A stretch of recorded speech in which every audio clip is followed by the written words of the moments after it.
Hello everyone, we are back to our channel Being Smart Education. As you have seen, we have studied 3 theorems of Unit 1 of Abstract Algebra MSc First Semester Mathematics. अब हम उसकी कुछ और theorems के बारे में पढ़ेंगे, which says first theorem is every group of order 2p where p is a prime has a normal subgroup of order p. क्या कहता है कि 2p ऑर्डर का हर एक ग्रुप जहाँ p एक प्राइम है उसका ऑर्डर p का एक नॉर्मल सब ग्रुप ज़रूर एग्जिस्ट करेगा. ठीक है, इसका प्रूफ जानते हैं. As p is prime and p divides order of g. क्या कहता है कि p प्राइम है और p ऑर्डर ऑफ g को डिवाइड कर रहा है और ऑर्डर ऑफ g यहाँ क्या है 2p. Obviously p divides 2p. तो अब हम इस पे Cauchy theorem for finite group लगाएंगे. मैंने लास्ट 2-3 वीडियोस में Cauchy theorem for finite abelian group भी कराई है और Cauchy theorem for finite non abelian group भी कराई है.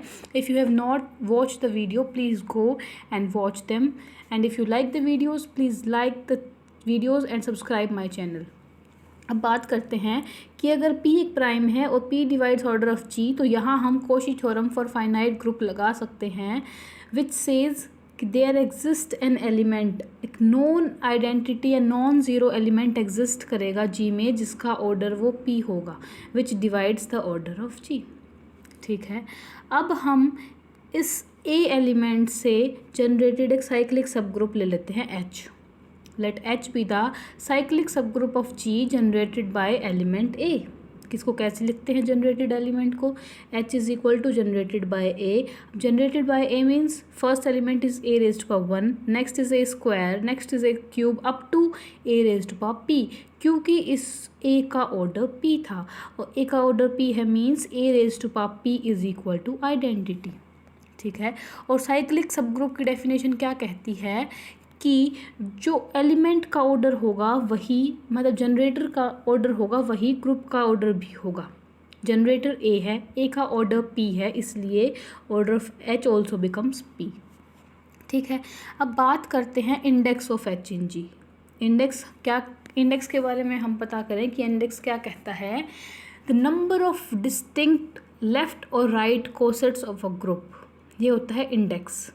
ठीक है, तो index of H in G क्या होगा? Order of G mod order of H. ठीक है, ये फॉर्मूला होता है इंडेक्स का. ऑर्डर ऑफ जी यहाँ क्या है 2p and order of H यहाँ क्या है p. तो 2p mod p is equal to 2. Now we use a result कि एवरी सब group of index 2 is normal. ये एक रिज़ल्ट है जो हमने ग्रेजुएशन में किया है. ठीक है, वो हम यहाँ यूज़ करेंगे. और अगर आप इस रिज़ल्ट का प्रूफ चाहते हैं तो प्लीज़ कमेंट सेक्शन में बताएं. Okay, so H is a normal सब group of G of order P. हमें क्या प्रूव करना था? हमें ये प्रूव करना था कि हर एक ग्रुप जिसका ऑर्डर 2p है, जहाँ p एक प्राइम है, उसके पास एक नॉर्मल सब ग्रुप ज़रूर होगा जिसका ऑर्डर p होगा.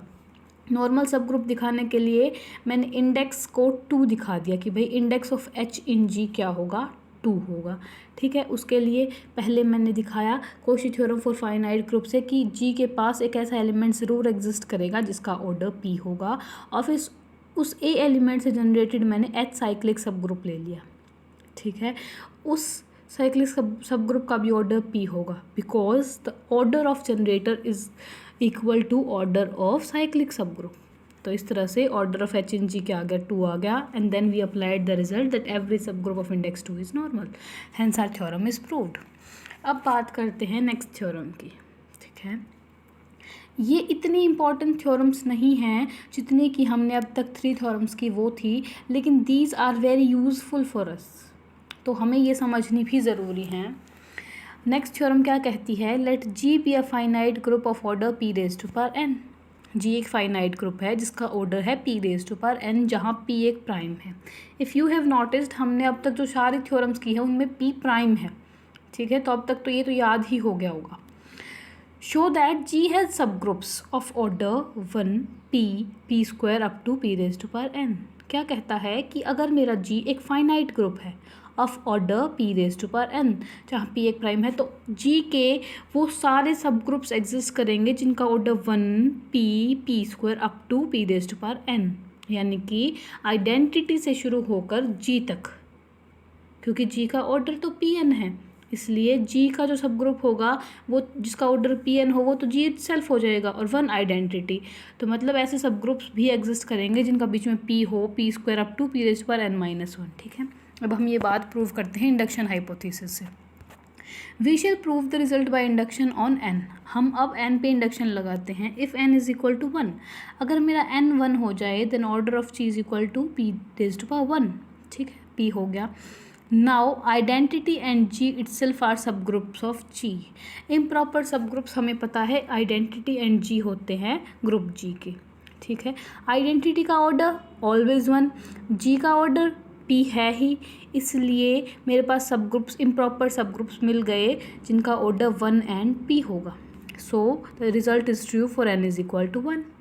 अब इंडक्शन हाइपोथेसिस से हम क्या एज्यूम करेंगे कि हमारा जो ये रिज़ल्ट है वो ट्रू होगा हर एक उस ग्रुप के ऑर्डर के लिए जिसका ऑर्डर छोटा है ग्रुप जी से, यानी कि P⁻m जहाँ m is less than n।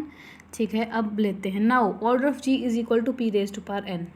अब यहाँ बात करते हैं। अब हमें क्लास इक्वेशन से पता है दैट ऑर्डर ऑफ ZG यानी कि centre of G is greater than 1। ये होता है, this is a result. Okay, by Lagrange's theorem. Lagrange's theorem क्या कहती है दैट ऑर्डर ऑफ एवरी सब group is divisor of the order of group. अब सेंटर ऑफ जी एक sub group होता है जी का, इसलिए order of ZG divides order of G, और ऑर्डर ऑफ जी क्या है P⁻n है। अब P⁻n को अगर ऑर्डर ऑफ ZG डिवाइड करता है तो इसका ऑर्डर किस फॉर्म का होगा P⁻s फॉर्म का, where s is from 0 to n। लेकिन अब ये कहता है कि भाई 0 नहीं हो सकता। क्यों नहीं हो सकता? Let if s is equal to 0। अगर s इज़ इक्वल टू 0 हो गया then order of ZG is equal to क्या हो गया P⁻0 दैट्स 1। लेकिन ऑर्डर ऑफ ZG तो ग्रेटर देन 1 होता है क्लास इक्वेशन से, सो विच इज़ अ कॉन्ट्रडिक्शन, इसलिए 0 नहीं होगा। Okay, it means less than 0 and equal to n हो, greater than 0 and equal to n हो सकता है।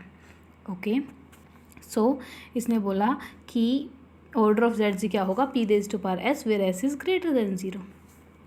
अब ऑर्डर ऑफ ZG अगर P⁻s फॉर्म का है, अगर मैं एग्जांपल से बताना चाहूँ कि भाई मेरा है ऑर्डर ऑफ ZG 8 यानी कि 2⁻3। अब 2 तो ऑब्वियसली डिवाइड करेगा ना 8 को, तो वही इसने लिखा कि अगर order of ZG P⁻s form का है then P divides order of ZG। Example से मैंने बता दिया। अब as ZG is abelian, centre of G हमेशा एबिलियन होता है।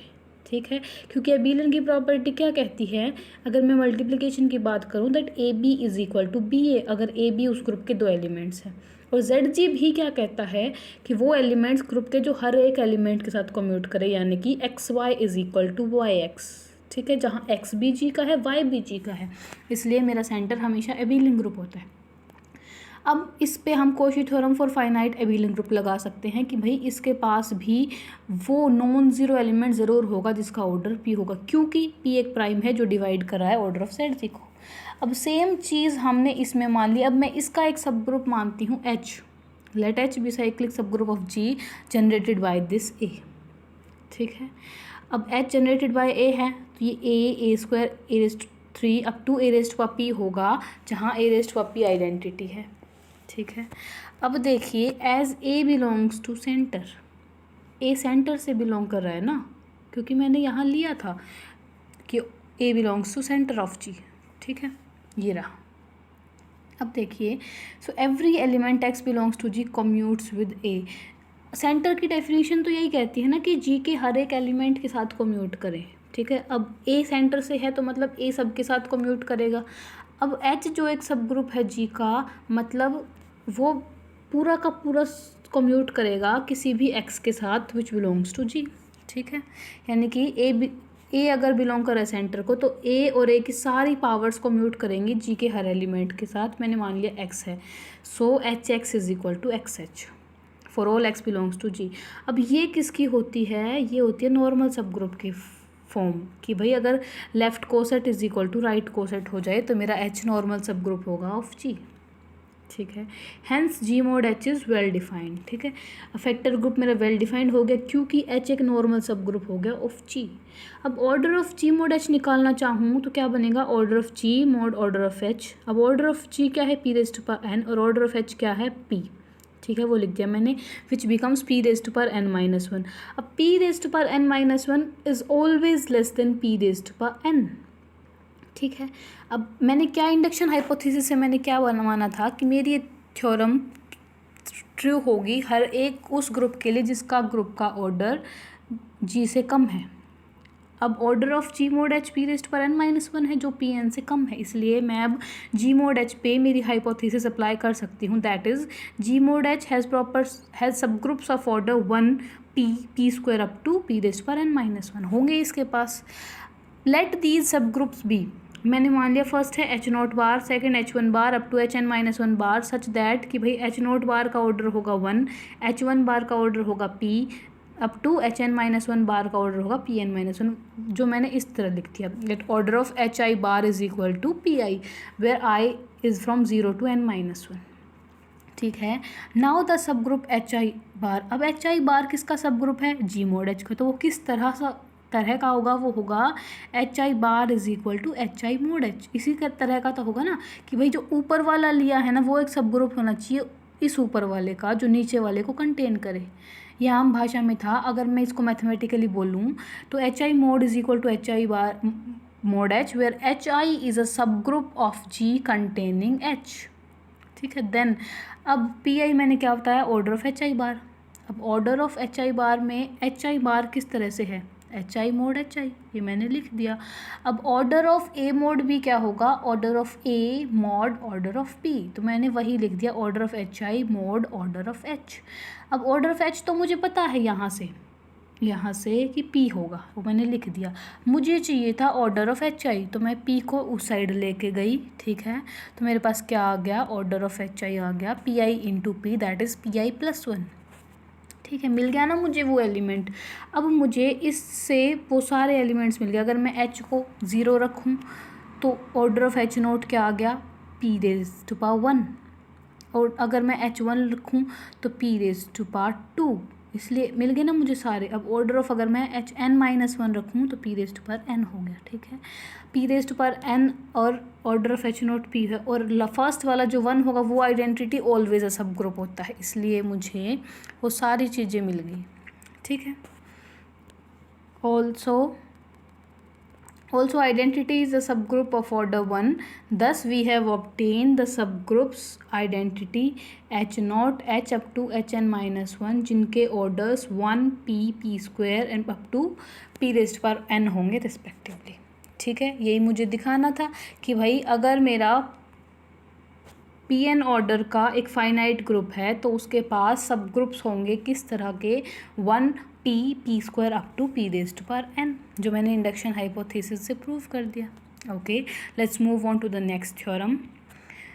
अब है show that an abelian group of order P Q where P Q are distinct prime is cyclic. क्या कहता है कि एक एबिलियन ग्रुप है जिसका ऑर्डर पी क्यू है, जहाँ P and Q distinct primes हैं, ठीक है, वो साइक्लिक होगा।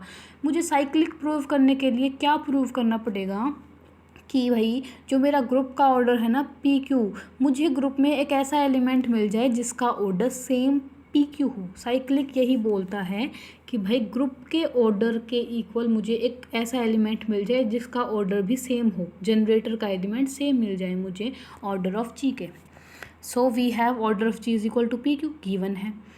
अब as P divides order of G and Q divides order of G, देखो अगर मैं ऑर्डर ऑफ जी लेती हूँ 6 इज़ इक्वल टू क्या होगा 2 इंटू 3, यहाँ 2 एंड 3 दोनों ही डिस्टिंक्ट प्राइम्स हैं। अब 2 भी 6 को डिवाइड कर रहा है और 3 भी 6 को डिवाइड कर रहा है, तो वही इसने लिख दिया कि P divides order of G and Q divides order of G, और G एक एबिलियन है तो इसलिए मैं Cauchy theorem for finite abelian group लगा सकती हूँ, ठीक है। Then there exist an element जो नॉन आइडेंटिटी एलिमेंट होंगे A and B in G कि एक का ऑर्डर P है और एक का ऑर्डर Q है, ठीक है। मतलब उसके पास ऐसे दो एलिमेंट ज़रूर एग्जिस्ट करेंगे जिनके ऑर्डर वो P एंड Q होंगे। अब P एंड Q दोनों ही प्राइम है तो GCD of order of A and order of P that is GCD of PQ। GCD of PQ क्या होगा, 1 होगा। ग्रेटेस्ट कॉमन डिवाइज़र 1 होगा, क्योंकि भाई दोनों प्राइम्स है तो उनको कोई ऐसा कॉमन होगा ही नहीं 1 के अलावा जो दोनों को मल्टीप्लाई करता हो या फिर दोनों के मल्टीपल हो। अब also since G be abelian, अब जी एबिलियन है तो A B is equal to B A होगा, जहाँ ए बी जी के एलिमेंट्स हैं। नाउ अब एक रिजल्ट यूज़ किया that if A B belongs to G such that A B is equal to B A and GCD of order of A and order of P is equal to 1, then order of AB is equal to order of A into order of P। ये एक result है। अब हम ये यहाँ use कर सकते हैं क्योंकि मेरी दोनों ही कंडीशन सेटिस्फाई हैं कि भाई एबिलियन ग्रुप है मेरा, ठीक है, A B is equal to B A है, GCD 1 है, इसलिए order of A B is equal to order of A into order of P होगा। ऑर्डर ऑफ में ए मैंने निकाला था Cauchy theorem for finite abelian group से P होगा और ऑर्डर ऑफ B Q होगा, ठीक है। मतलब मेरे पास G का एक एलिमेंट ए बी मिल गया जिसका ऑर्डर PQ है, जो सेम ग्रुप का ऑर्डर था। G has an element A B of order equal to the order of G, that is G is generated by A B. और जब मुझे एक जनरेटर मिल जाता है ना किसी भी ग्रुप का, उसको मैं एक साइक्लिक ग्रुप बोल देती हूँ। Okay, I think it's all clear. हमारे पास एक एबिलियन ग्रुप था ऑफ ऑर्डर PQ, मुझे उसको साइक्लिक प्रूव करना था, तो मैंने order of G is equal to PQ लिखा। इस तरह से तो P भी डिवाइड करेगा ऑर्डर ऑफ G को, Q भी डिवाइड करेगा। अब एबिलियन है तो हमने Cauchy theorem for finite abelian group लगाई। मैं दोबारा बताऊं, if you want to watch the video of Cauchy theorem for finite abelian group, please go and watch my video. तो उसकी वजह से दो नॉन ज़ीरो एलिमेंट ज़रूर एग्जिस्ट करेंगे जिनके ऑर्डर्स वो P एंड Q होंगे। ये को प्राइम्स हैं तो उनका GCD 1 होगा। ग्रुप एबिलियन है तो A B is equal to B A होगा, इसलिए मैं ये वाला रिजल्ट यूज़ कर दूँ। फिर order of A B is equal to order of A into order of B आ जाए। अब ऑर्डर ऑफ ए क्या है P और ऑर्डर ऑफ बी क्या है Q। तो मेरे पास ए बी एक एलिमेंट मिल गया G में जिसका ऑर्डर सेम होगा उसके ऑर्डर के, that means G is generated by that element. और अगर मुझे कोई जनरेटर मिल जाए ग्रुप में तो वो एक साइक्लिक ग्रुप बन जाता है। ओके, आज हमने 3 थ्योरम्स के बारे में पढ़ा। छोटी छोटी थ्योरम्स थी, दे वर वेरी इजी, ठीक है। और अगर आप जो मेरी पिछली वाली वीडियोस देखना चाहते हैं तो पहले उनको देख लीजिए, फिर ये इनको समझने में और भी ज़्यादा आसानी होगी। Stay home, stay safe and thank you.